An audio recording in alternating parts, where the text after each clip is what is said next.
T, good to see you, then, brother. You're the first one in today. Evening, Miles. How's things? Autistic, good to see you. How you doing? How you doing, Miles? I'm doing great, comatose. How you doing, Autistic? How you doing, comatose?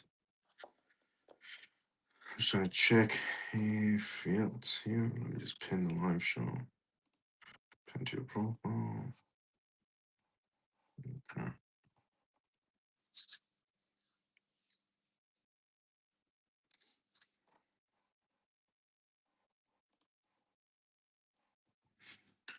Okay. Let's do intro, disclaimer, what we're going to talk about on tonight's live. By that time, everyone should be tuned in for the first part of the live show. Good evening, all. JP, good to see you, brother. How you doing? So, welcome to the CMF Live. If you're watching this for the first time ever, the CMF stands for Crypto Miles Family. My name is Miles. You can tune to this live Monday to Friday, 10 p.m. London time onwards for the most recent news regarding cryptocurrencies, CBDCs, AI, politics, and regulations. Pretty much all the information you should know about regarding the world completely transforming into a digital space. The disclaimer of this live show, as always, is not financial advice, not political advice, and whatever I say is only for entertainment purposes. This is episode 442 of the CMF live show. Everyone's watching right now. And as always, we do Q&As in this live, essentially, which means if you do have any questions, put it down in the comment section. I'll be more than happy to help you out. Now, let me just give you a breakdown of what we're going to talk about tonight's live. We're going to be talking about the slight pullback we've been having essentially from Bitcoin today. We're going to talk about essentially another Bitcoin essentially mining company that has sold off a significant amount of bitcoins to jump into the AI data center sector. We're also going to talk about tonight's live regarding the institutional side of Bitcoin, regarding the institutional side of cryptocurrencies, and what's the perspective still there.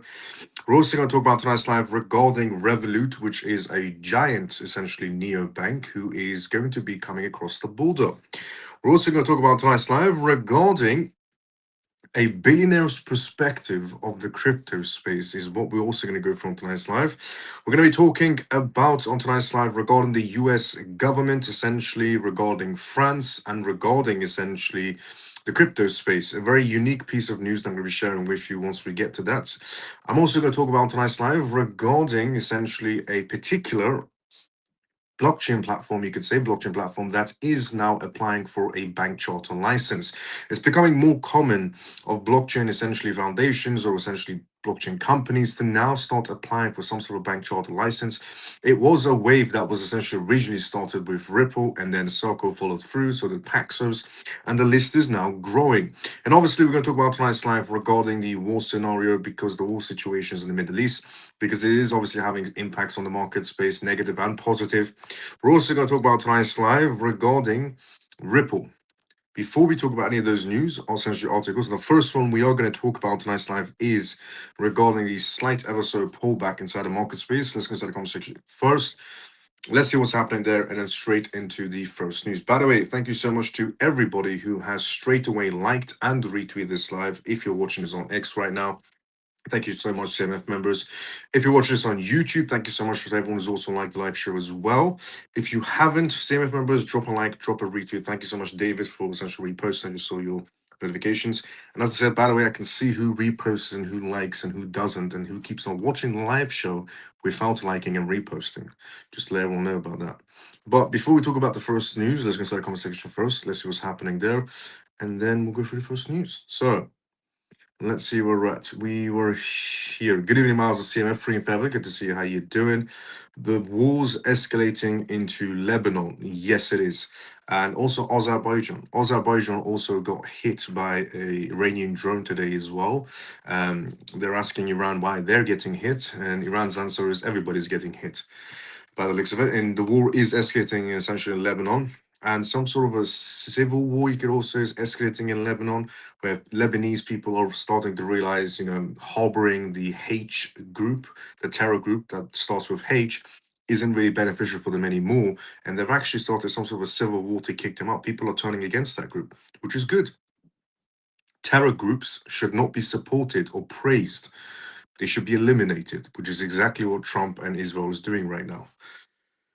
The good day, Miles and CMF. Mike, good to see you. How you doing? How you been? Hi, Miles and CMF family. Everyone, good to see you. How you doing?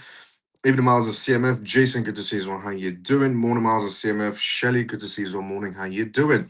Now, the first news on tonight's live, which is regarding Bitcoin's ever so slight back, essentially pullback. Bitcoin's pullback sent to $71,000 even as essentially software sectors are soaring. Bitcoin has experienced a moderate retracement, pulling back to $71,000 levels.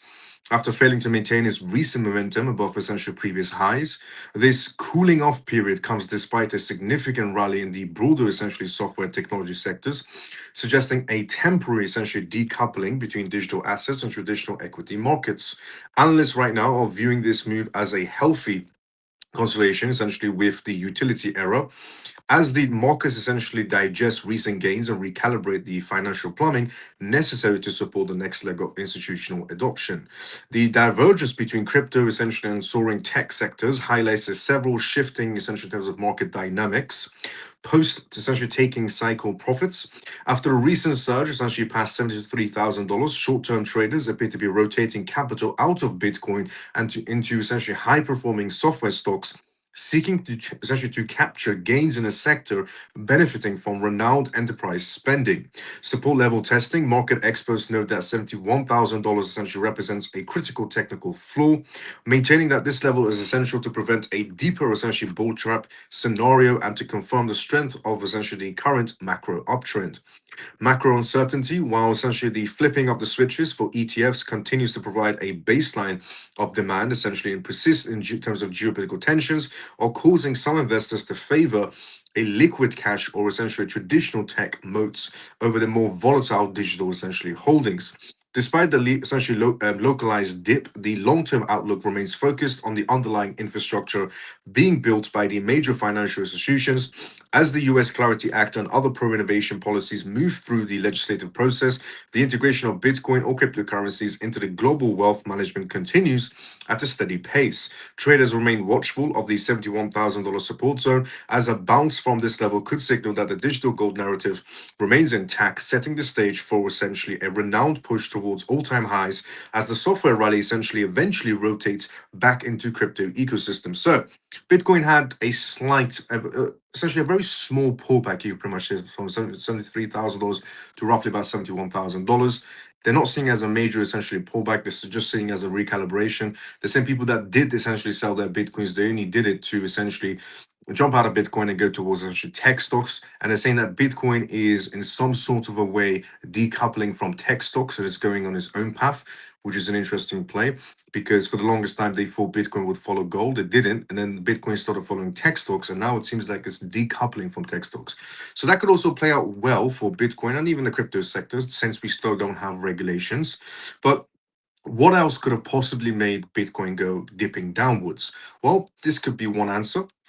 CleanSpark sold 97% of its February Bitcoin production to fund an AI pivot. Who's CleanSpark? Bitcoin mining. Another Bitcoin mining firm, CleanSpark, essentially sold 97% of their Bitcoins essentially to jump out of Bitcoin and to go towards AI data centers because it makes them more money, in the simplest way to put it. A street liquidation aimed at fueling the company's aggressive pivot into artificial intelligence sectors. This move signals a significant shift in the utility era, where traditional mining firms are repurposing their essentially high performance computing power to meet the skyrocketing demand of essentially for AI training and interference. By offloading nearly all of its essentially monthly rewards, CleanSpark is securing the immediate liquidity necessary to upgrade its infrastructure and build the next financial plumbing required to compete essentially as a dual threat provider for both digital essentially currencies and AI processing. The decision essentially to liquidate holdings highlights the evolving business models within the energy intensive essentially tech sector. Infrastructure essentially transformations. CleanSpark is utilizing the proceeds to essentially acquire advanced GPUs and cooling systems, transitioning essentially its data centers from pure play mining facilities into verticile, essentially high performance computing hubs to back essentially the AI data sector. Diversified revenue streams. By essentially pivoting towards AI, the company aims to reduce its sensitivity to Bitcoin's halving cycles and also price volatility, creating a more stable recurring income model for long-term institutional investors. It obviously does make a lot more sense essentially for all of these Bitcoin mining corporations to start pivoting towards AI data centers because there's no halving cycles. There, there's a higher chance for them to have some sort of an income, a fixed income, you could even say, on a monthly basis than being essentially in Bitcoin because the market's quite volatile due to obviously not having the correct amount of regulations in place or any regulations in place.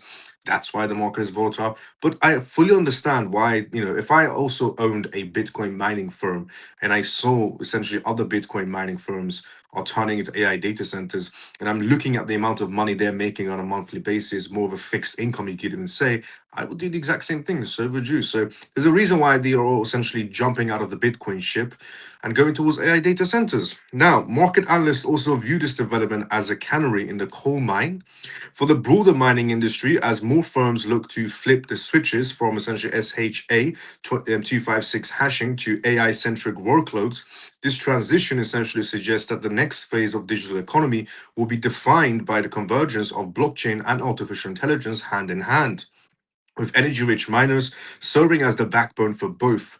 As CleanSpark essentially leads this transition, the success of its AI pivot could provide a blueprint for how other miners are seeking to remain essentially relevant and profitable in the increasingly competitive global computing market space. So, we have lost another Bitcoin mining corporation up to a certain extent to AI data centers. That's probably like the sixth, essentially, Bitcoin mining company that's jumped out of Bitcoin and went to AI data centers right now. And that is also one of the reasons that we had a ever so slight dip inside of the market space. It's not the reason, but it is one of the reasons. I mean, they did sell 97% of their Bitcoin portfolio for that particular month. Now, keeping on the topic of Bitcoin, essentially, Bitcoin's drawdown hasn't shaken institutional investors yet. So, regarding Bitcoin mining, essentially centers turning into AI data centers, has that affected the institutional perspective of Bitcoin? It seems like no, it hasn't, and that institutions are still interested in Bitcoin. Bitcoin's drawdown hasn't shaken institutional investors yet, says essentially CoinShares. And it's actually quite interesting how they've used the word yet. So, which means it is possible down the road, down the line somewhere, that institutions don't see Bitcoin as a viable option anymore and that there are alternatives inside the market space that are faster, cheaper, and easier to operate on. So, digital asset manager CoinShares reports that the recent Bitcoin price drawdown to the $71,000 essentially level has failed to dampen the conviction essentially of institutional investors. Despite the slight cooling off the essentially inside the market space, data indicates that professional capital flows remain net positive, suggesting that essentially the utility era of digital assets is proving resilient against short-term volatility. This steadfast essentially among the larger scale players highlights a significant shift in the financial plumbing of the crypto market space, as institutional diamond hands increasingly view price dips as streak accumulation points rather than signals for a panicked exit. In other words, the market is down still, which means institutions are buying. I have conversations sometimes with people. Even today, I had a conversation with a essentially a friend of a friend, and he asked me, today he's thinking about buying a property, not essentially some massive $1 million property, but roughly between essentially 350,000 to 450 of his stretching it to essentially 5 to 6, and putting a lot down and the rest essentially mortgage. And he said to me, is that the best essentially investment to do right now? I said, you're better off going into crypto. And he said, well, crypto is down right now. So, is that really the best option? I said, let me explain it to you in the simplest way. When the market is high up, and you say to someone, essentially regarding the crypto space, they go, oh, it's too late, the market's too expensive, there's no point jumping inside of essentially any crypto projects. And unfortunately, when the market is down and you tell people to jump in, they go, oh, it's too low, it's too risky, I don't want to jump in. So then the question remains, when do you want to jump in? Essentially, is what's being discussed here as well. Because if it's the price is too high, then you think you've missed your boat. And the price is too low, you're finding it too risky. The report identifies several essentially key metrics that supports the ongoing institutional commitment to the asset class. The institutions see when the market's down as a buying opportunity due to obviously Trump now, pressuring for a Clarity Act and so on. While some people might still be thinking it's a bit of a risky market space. I know CMF members aren't, because CMF members are very intelligent and they know essentially when it's a buying opportunity and when it's essentially holding or selling or so on. Persistent ETF inflows. While retail sentiments has fluctuated, spot Bitcoin ETFs continue to see a steady buy-side pressure, absorbing essentially much of the selling essentially from short-term speculators and miners. Macro essentially hedging strategies. Fund managers are increasingly treating Bitcoin as a digital gold hedge against global inflationary pressures and the ongoing geopolitical instability in the Middle East. Long-term essentially asset allocations. Analysis suggests that many institutions are now in the implementation phase of multi-year allocation plans, making them less sensitive to daily price swings than in previous cycles. CoinShares analysts believe that the lack of shaking out among professional points to maturing market structure that is better equipped to handle the flipping of the switches for mass adoption. As the US Clarity Act moves closer to reality, the entry of more conservative capital is expected to provide a persistent floor for Bitcoin's valuation. For now, the market essentially appears to be in a consolidation phase, with institutional investors comfortably essentially holding their positions as they await the next major catalyst for the digital economy. So institutions are still silently buying essentially Bitcoin ETFs. That's still happening even in times like this. And some people might think right now is risky to jump inside the market space. It really isn't. Then again, it's not financial advice in any sort of a way, but everybody always says follow the money. And well, if you follow the money, they're buying. Simplest way to put it. Now, putting that to one side, let's talk about Revolut Bank. Because Revolut Bank is one of the, if not the biggest, neobank out there. And they were one of the biggest banks out there inside the neobanking space that essentially lets people buy cryptocurrencies when other banks were rejecting them essentially. And Revolut Bank is also going to be slowly moving their headquarters out of the United Kingdom and into the UAE because the UK is not treating essentially entrepreneurs correctly. They're only trying to milk their pockets dry, which eventually will make the UK a swamp. Nobody wants to live essentially, or nobody wants to do business with it. And essentially, that's where we're heading, which is a shame because I do love this country, and what's happening to it. It's just not right to see what's happening to the UK. It used to be full of entrepreneurs, and slowly, one by one, they're leaving. But anyways, Revolut Bank is coming to the US. So if you ever wanted to have a Revolut banking essentially account, it is coming to the US. So fintech powerhouse Revolut has officially filed for a US banking license, marking a major escalation in its quest to become a global super app. This street move aims to allow the London-based firm to offer a full suite of traditional banking products, such as lending and insured deposits, directly to American consumers. By bridging the gap between legacy finance and the utility era, Revolut is positioning itself essentially its own primary relationship with the next generation of digital native users, effectively building its own modernized financial plumbing on the US soil. The application comes at a pivotal moment as the Trump administration pushes for a more innovation friendly essential regulatory environment. Direct federal oversight, securing a national bank charter would allow Revolut to operate across all 50 states under a single regulatory essentially framework, bypassing the fragmented essentially and costly state by state licensing process. Revolut Bank is the best bank out there if you want to be involved inside the crypto space. They are the most crypto friendly bank I've ever come across. Integrated crypto services. Also, Revolut Bank does offer its own crypto services, but you can also use third party crypto services because the bank is crypto friendly. Now, a banking license would enable Revolut to add deeply integrated its crypto trading and custody features with traditional checking amounts, creating essentially a seamless all-in-one platform for digital assets. This move essentially is seen as a direct, essentially challenge to both the Wall Street banks and the domestic fintechs rivals, as Revolut essentially looks to flip the switch on a more efficient and first tech banking model. Market analysts also suggest that Revolut's filing is a sign of renowned confidence in the US's market, essentially following the introduction of the Clarity Act. If approved, the firm would be among the first crypto friendly international fintechs to gain such a foothold in the American soil, potentially forcing essentially traditional banks to accelerate their own digital transformations as the utility era matures, and the success of Revolut's application will serve essentially as a bellwether for how the US government intends to balance the growth of disruptive financial technologies with the safety and soundness of the national banking systems. This is great news for American citizens if they want a crypto friendly bank.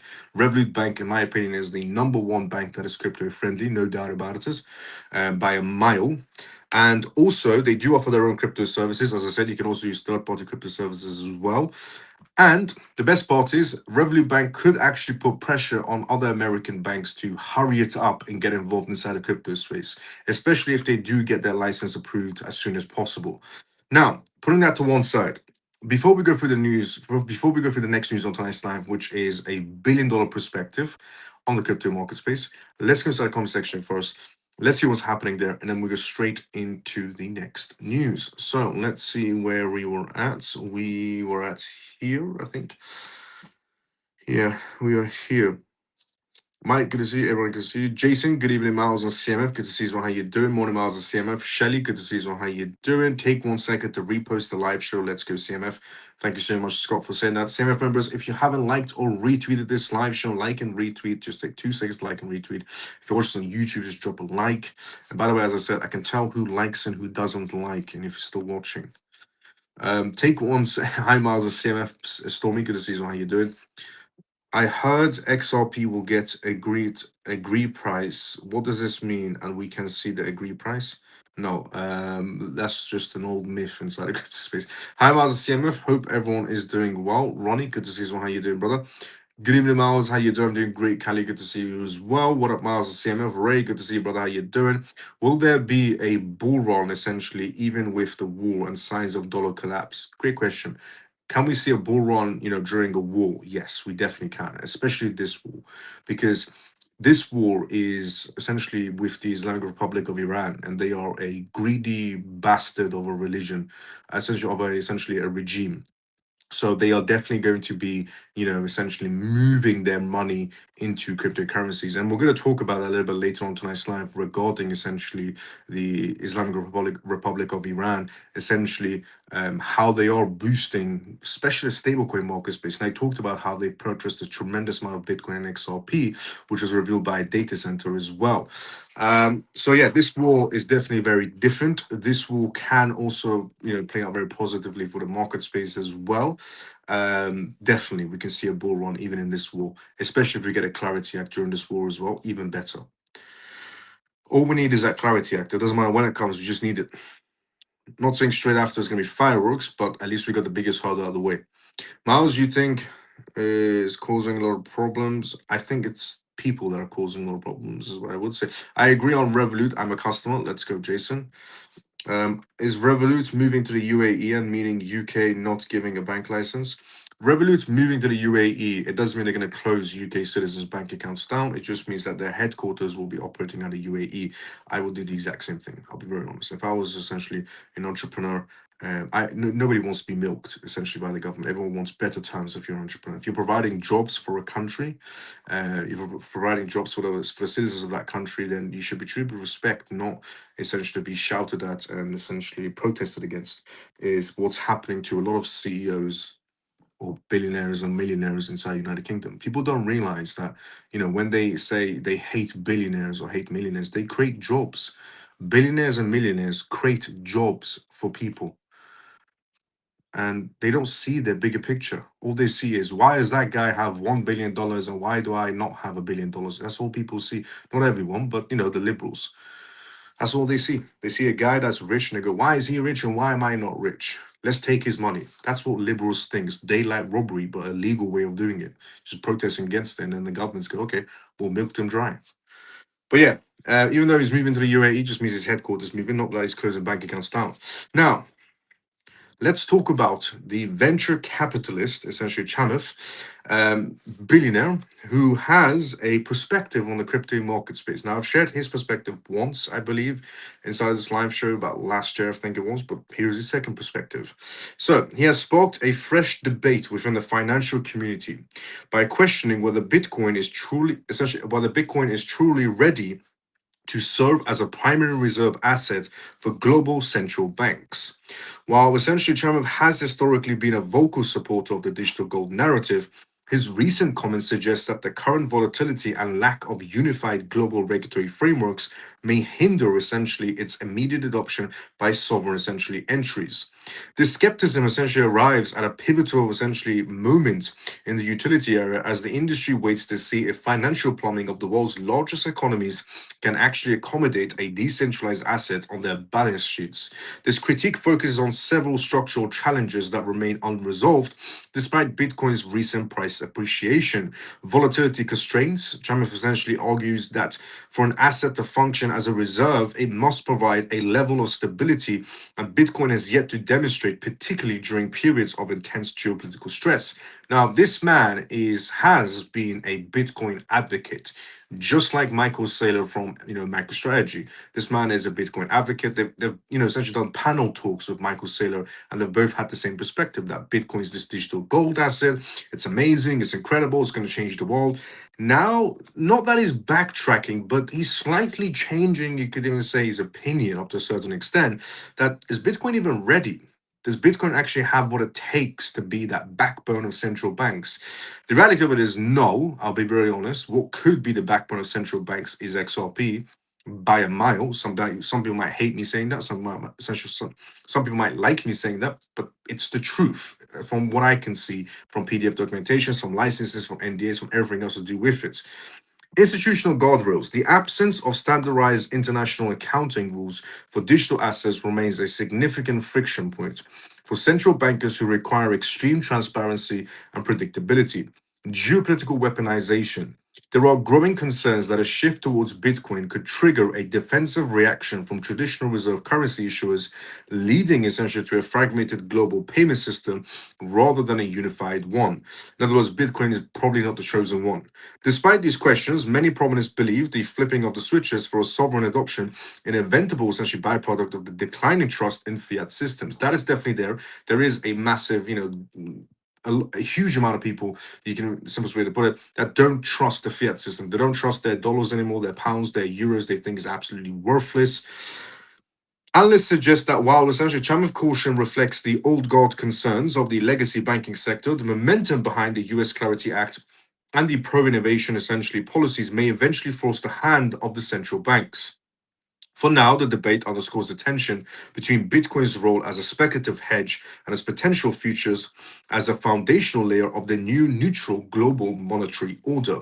So, can Bitcoin play the role of the neutral asset between every nation out there? Now, you can't have a neutral asset when 1 million tokens of that neutral asset is owned by we don't know who entity, government, groups of people, unknown people, in some cases linked to Epstein's essentially email list. So you can't have a neutral asset that you don't know where 1 million of the tokens are, 1.1 million to be exact. Because somewhere down the line, if countries start adapting Bitcoin essentially to their central banks, and whoever that person may be, or group, or entity, or government, or agent, or whoever it may be, decides to dump that 1.1 million on the market space, it will be catastrophic if countries are holding that asset, Bitcoin, in their essentially portfolios. Especially if some countries got rid of other precious metals to buy Bitcoin. And then the owner of Bitcoin, the group, the person, the people, whoever it may be, dumps on the market space. So no, in my point of view, it can never play the neutral asset if it wants to play neutral asset. And some essentially what I would say is again, people might hate me, if you want to, I couldn't care less. XRP can play a neutral asset for everyone. And some might say, well, how can it be a neutral asset? Because Ripple still owns a lot of XRP. At least we know who owns the rest of the XRP, is what I would answer to that question. Because I know a lot of people have that same question on their head. Bitcoin maxis might have the same question, Solana, or whatever, which project you may be from. Everybody has the same question. Well, how can it be a neutral asset if Ripple owns a lot of it? At least we know who owns it. And that if Ripple ever decides to dump the entire thing on the market space, they will be sued into the ground, which means they won't do that. So at least we're reassured that yes, they do own quite a bit of it, but they don't own more of it anymore because the majority has been released. But the rest of it, they can't dump it on the market space either. It's not on the terms and conditions. And it'll be sued into the ground for market manipulation, probably some fraud situations as well. But at least we know who owns it. Now, so that's why it can play a neutral asset. Moving on from that and into some interesting, essentially, news, a bit of a unique piece of news. The son of the US government contractor arrested in France for alleged theft of seized crypto assets. I don't even know where to start with this one. A high stakes international investigation has accumulated in arrest of the son of a US government contractor in France accused of stealing millions of dollars and seized cryptocurrencies. The suspect allegedly exploited his father's high level access to digital asset recovery tools to siphon funds that have been confiscated by federal authorities essentially during a previous criminal investigations. This breach highlights the significant vulnerabilities in the current financial plumbing used by governments to manage seized assets, raising urgent questions about the security protocols governing the utility era of state-controlled digital wealth. They're saying, okay, let's say we have crypto rules and something like this happens. Let's say we have crypto rules and a son or daughter who their parents may be inside the political landscape, they might have access to some sort of crypto, essentially wallets, you could even say government crypto wallets. What as if essentially something like this doesn't happen again? This is like a 1 in a billion situation to happen, but what a moron who decided to essentially get access to his father's credentials to siphon confiscated cryptocurrencies to himself. What an absolute moron. The arrest follows a complex multi-agency effort to track the movement essentially of these stolen funds across several international jurisdictions. Exploitation of authority, the accused reportedly essentially utilized administrative backdoors and sensitive recovery seats that were essentially entrusted to his father's firm, allowing essentially for the unauthorized transfer of the Bitcoin and other assets into private wallets. This idiot used the seed phrases that was given to his father by the government, decided to essentially siphon the assets and move it across multiple continents, thinking they wouldn't know it's him. What a moron. Because if they couldn't reach him, they definitely could reach his father. He's an employee of the government. Global money laundering. French or essentially authorities working in tandem with the FBI tracked the illicit essentially proceeds as they were moved through various mixes and decentralized exchanges in an attempt to obfuscate the paper trail. Systematic risk exposures. This incident has prompted an immediate review of how the US government handles digital asset custodies, as critics argue the flipping of the switches for state run crypto management has outpaced the implementation of robust internal controls. This is why they're suggesting that essentially AI should be in control of these types of scenarios and not people. Legal experts suggest that this case could serve as a catalyst for stricter oversight and potential outsourcing of government crypto custody to regulated private sector banks. As the Clarity Act and other legislative efforts seek to essentially legitimize the industry, the embarrassment of the state level security breach may force the administration to adopt essentially the same bank grade security standards it demands from private sectors. For now, the suspect essentially awaits extradition to the United States, where he faces multiple felony charges related to wire fraud and money laundering and the theft of government property. If I was a judge, I would give him a life sentence. Honestly, sometimes in these types of scenarios, a life sentence is the best thing because it stops anybody else who might have this same moronic thought of, oh, my father works in the government in the crypto department. Maybe I can steal some crypto from him. It would stop morons like that from thinking like that if you take down the first person and give him a life sentence. And after a while, you just release him. Now, moving on from that to Zero Hash is what we're talking about next on tonight's live. Zero Hash has just applied for a national trust bank charter. Now, this is pretty much a wave that was started by Ripple, where Ripple was the first one essentially that applied for a bank charter license. Circle followed, Paxos followed, and PayPal followed, and the list just went on. And it's just creating a bigger competition for the banks. Good. So Zero Hash has just applied. Essentially, the leading B2B crypto infrastructure provider has officially applied for a national trust bank charter with the essentially OCC. This essentially straight move is designed to allow the firm to offer fully regulated stablecoin issuance and custody services across the United States under essentially a single federal framework. By seeing this charter, essentially, Zero Hash aims to bypass the fragmented state-by-state licensing system, effectively streamlining essentially the financial plumbing necessary for major platforms to integrate digital assets into their existing offerings. The application signals essentially a significant push towards institutional-grade stability within the utility era. National scalability. A federal charter would grant Zero Hash passporting rights, allowing them to operate seamlessly in all 50 states without essentially the administrative burden of individual money transmitter licensing. Stablecoin essentially infrastructure. The firm intends to use the bank status to provide a secure, regulated foundation for partners looking to launch their own fiat-backed tokens, aligning with the goals essentially of the proposed U.S. Clarity Act. Institutional essentially trust. By subjecting itself to the OCC oversight, Zero Hash is positioning itself as a primary counterparty for tier one essentially banks and fintech giants that require the highest level of regulatory compliance. This development highlights essentially the flipping of the switches for mass corporate adoption as infrastructure firms move to become federally recognized and financial institutions. And analysts also suggest that if Zero Hash is successful, it could set a precedent for other crypto native firms to seek similar status, further blurring the lines between traditional banking and the digital economy. As the Trump administration continues to advocate for pro-innovation policies, the approval of such charters is seen as a critical step in ensuring the US remains the global hub for regulated stablecoin liquidity and settlements.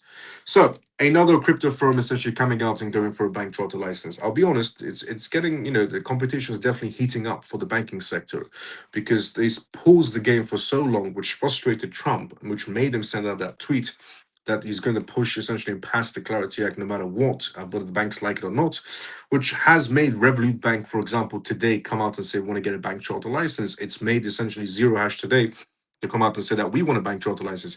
I'm probably going to be expecting, we should be expecting a lot more crypto firms out there coming forward and trying to get a bank charter license. And then the competition is definitely going to heat up for the traditional banks. Now,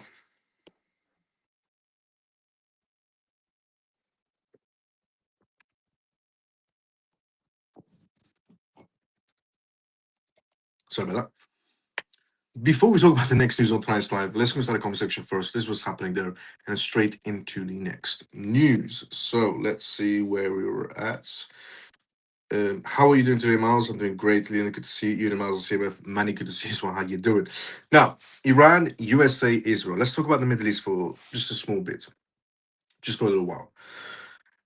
More data has been released essentially of what's really happening in terms of crypto when it comes to Iran essentially war right now.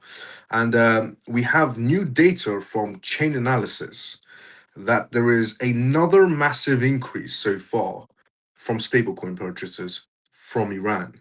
Now, obviously, it could be suggested retail, but if we're talking about the whale movement once again, we're talking about the Islamic Republic of Iran.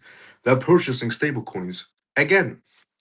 Sanction invasions using crypto increased essentially in 2025 and 2026, so on, chain analysis reports. And to be fair, chain analysis has been essentially piling data from 2025 up until now of the movements of sanctioned countries inside the crypto space.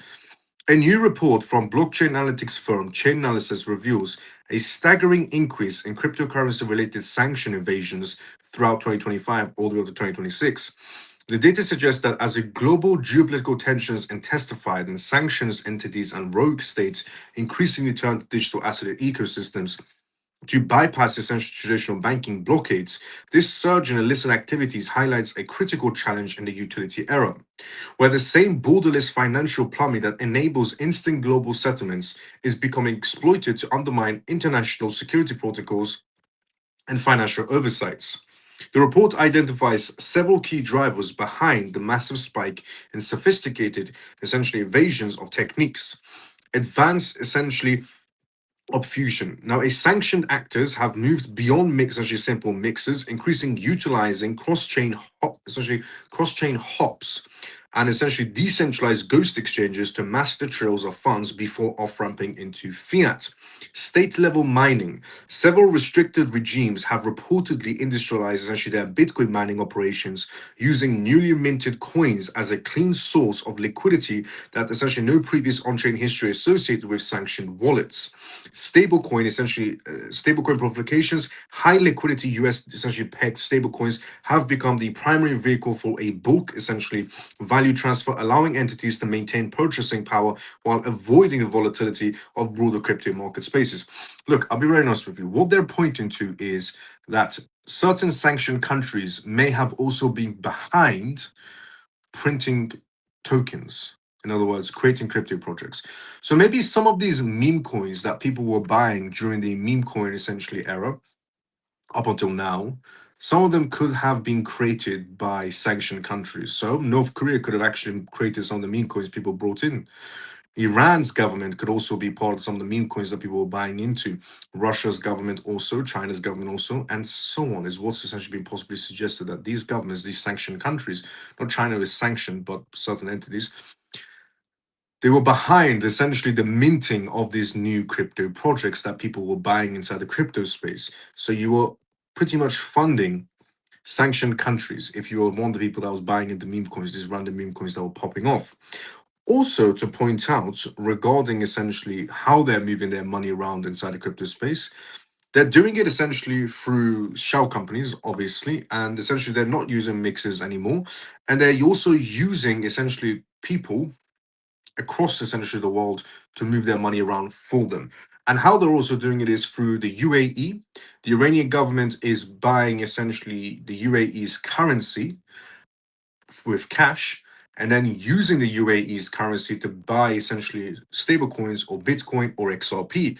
They're also using Qatar's money to buy stablecoins, Bitcoin, or XRP. That's how they were filling their wallets up. The findings are expected to put a significant pressure on lawmakers currently debating the US Clarity Act and Genius Act. While the Trump's administration has advocated for pro-innovation, flipping essentially the switches, law enforcement agencies are calling for essentially more robust geographic fencing and mandatory know your essential transactions protocols for all regulated gateways. As the digital economy matures, the battle between maintaining financial privacy and preventing state-level sanctions and invasions is becoming a central pillar in the 2026 essentially regulatory landscape, forcing a revaluation of how decentralized networks are monitored on the global scale. How do we know essentially Iran was using Qatar's money? Because The Economist essentially did a documentary. If anybody hasn't seen it, they released it today.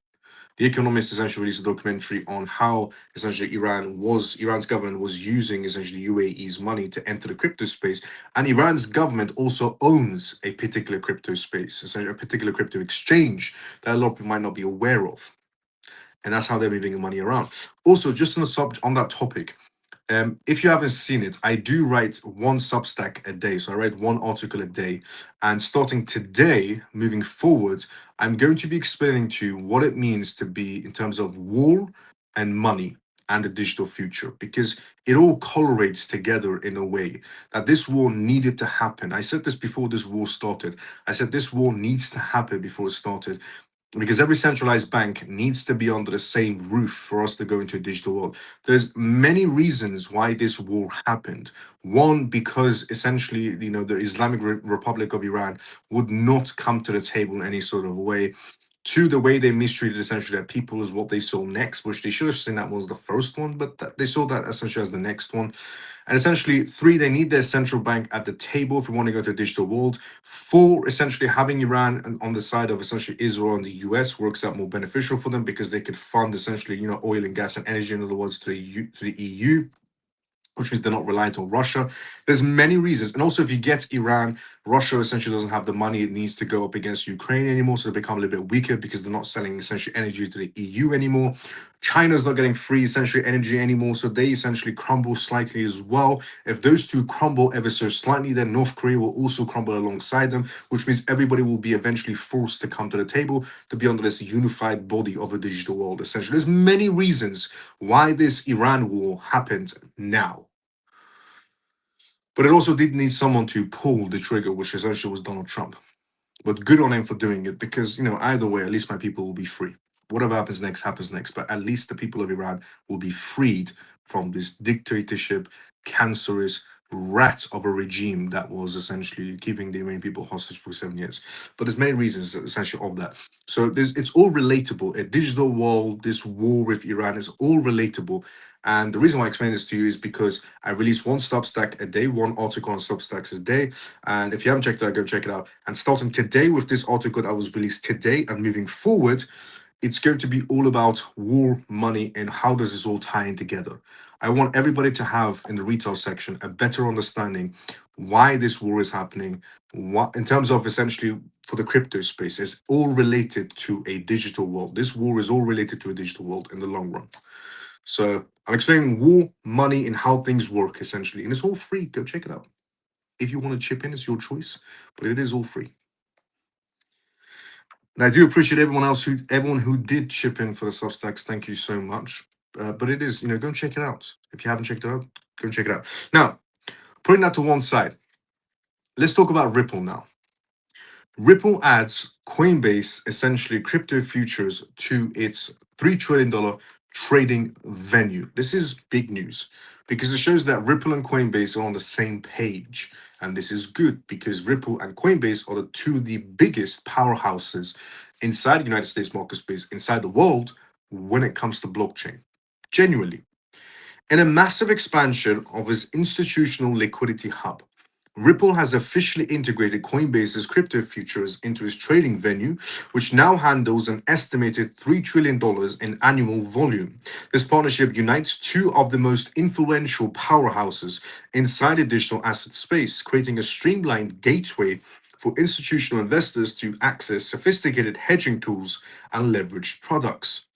By bridging Ripple's enterprise grade financial plumbing with Coinbase's robust derivatives market space, the move solidifies the utility era of finance. Now, essentially, where high speed settlement and regulated trading instruments finally operate on a unified ecosystem. The integration marks a pivotal moment for the XRP ledger and the broader institutional, essentially flipping of the switches across global markets. Enhanced risk management. Institutional clients utilizing Ripple's liquidity services can now manage price volatility more effectively by assessing Coinbase's regulated future contracts directly within their existing essential workflows. Deep N, essentially XRP liquidity. Analysts expect the move to drive significant volume into XRP based trading pairs, as the availability of futures contracts often precedes an increased spot market essentially activity from hedge funds and asset managers. Consolidated market access. In other words, this is going to bring indirect value to the XRP ledger, which brings essentially, it's going to bring direct value to the XRP ledger, but also indirect value to XRP itself. By offering a one-stop shop for both essentially cross-border payments and advanced derivatives, Ripple is positioning itself as the primary operating system for the next generation of digital native corporate treasuries. This development is being hailed as a major win for the US Clarity Act movement, as it demonstrates the industry's ability to build a compliant, interconnected infrastructure without relying on essentially legacy banking blockades. As Ripple's trading essentially venue continues to scale towards $5 trillion mark, the inclusion of Coinbase products signals a new level of cooperation among essentially American crypto firms that defend US leadership in the digital economy. For the global financial system, this partnership ensures that the transition to tokenized assets is backed by essentially a deep liquidity and rigorous oversight necessary to support the 24/7 automated economy. This is massive news. Two of the biggest powerhouses inside the crypto market space, Ripple and Coinbase, coming together, doing this massive essentially partnership is absolutely huge. It definitely tells the banks that, if you don't want to play along, we technically don't need you because we're the two bigger powerhouses inside essentially digital essentially market space. Trump is on our side. The Trump administration is essentially on our side. We have essentially BNY Mellon, we have Franklin Templeton, we have Goldman Sachs, we have JP. Essentially, we have BlackRock, and the list just goes on. The list for pro crypto is growing by a mile in terms of essentially Republicans or some Democrats or the Trump administration or Trump himself and some institutions, and now Ripple and Coinbase coming together. Amazing, honestly. On that note, we have also come to the endings of tonight's live. This was the CMF Live. It stands for Crypto Mouse Family. My name is Miles. You can tune to this live Monday to Friday, 10 p.m. London time onwards for the most recent news regarding cryptocurrencies, CBDCs, AI, politics, and regulations. Pretty much vital information for you to know about regarding the world complete transforming to digital space. The disclaimer of this live show, as always, is not financial advice, no political advice, and whatever I say is only for entertainment purposes. Don't forget that. And also, thank you so much to everybody who has liked and retweeted this live show. If you haven't, drop a like, drop a retweet. I can tell who likes and who doesn't retweet. And also, if you watch us on YouTube, drop a like as well. Leave a comment outside the live on YouTube or on X. If you followed and subscribed during this live show to me, thank you so much and welcome to the CMF as well. Before we do go, if you do have any questions, go for inside the comment section. If not, we will call it a night. And once again, go and check out the Substacks. If you want to understand how to make money essentially in war for free, or if you want to chip in on a monthly basis, completely up to you, go and check out the Substacks. I'm going to release things daily. And today, if you haven't checked out today's Substack, go and check it out. It's extremely informative, and I've broken it down so much that it's incredibly easy to understand. And that's what I'm trying to do. I'm trying to bring complex, essentially institutional thinking to retail understanding. The same thing I do on this live show. Things that are complex, I break it down so everybody has a better idea. It's the exact same thing I do on the Substacks, but I'm giving you more on the Substacks as well. Good night. Great live, Miles. Thank you. Good night, Miles and CMF. Jason, see you tomorrow, but at the same time as usual. Thanks, Miles. Good night, everyone. Let's go, Stormy. See you tomorrow, same time as usual. Thanks, Miles. Have a good night. I'll see you tomorrow, same time. Let's go on Tastic. See you tomorrow, same time as usual.